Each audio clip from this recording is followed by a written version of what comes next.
بسم اللہ الرحمن الرحیم۔ ناظرین السلام علیکم ورحمۃ اللہ وبرکاتہ۔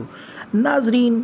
آپ نے تبدیلی کا نام تو سن رکھا ہوگا، خصوصاً اہل پاکستان اس لفظ سے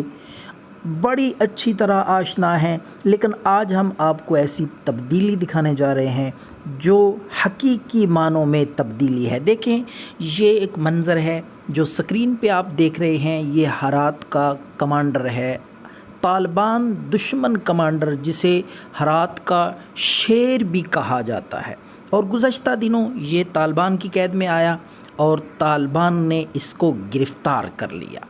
بہت سخت خلاف تھا یہ طالبان کے اور بڑا سخت جنگجو تھا، لیکن یہ منظر آپ دیکھیں، جو لوگ پراپوگنڈا کرتے ہیں، کفریہ طاقتیں، کہ طالبان ظلم کرتے ہیں، طالبان بڑا سختی سے انتقام لیتے ہیں، لیکن دیکھیں طالبان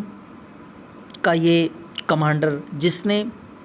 ہرات کے اس شیر کو، اسماعیل کو، کرسی پہ بٹھایا ہوا ہے اور خود نیچے بیٹھ کے اس کے ساتھ گفتگو اور باتیں کر رہا ہے۔ پیچھے دو محافظ کھڑے ہیں اور یہ کتنا دیکھیں پروٹوکول دیا ہے، اور اس کی عمر کا لحاظ رکھتے ہوئے اس شیر ہرات کو، اسماعیل کو، کس اچھے انداز سے کرسی پہ بٹھا کے خود نیچے بیٹھ کے بات کر رہے ہیں۔ یہ ہے اصل تبدیلی اور طالبان کی فراخ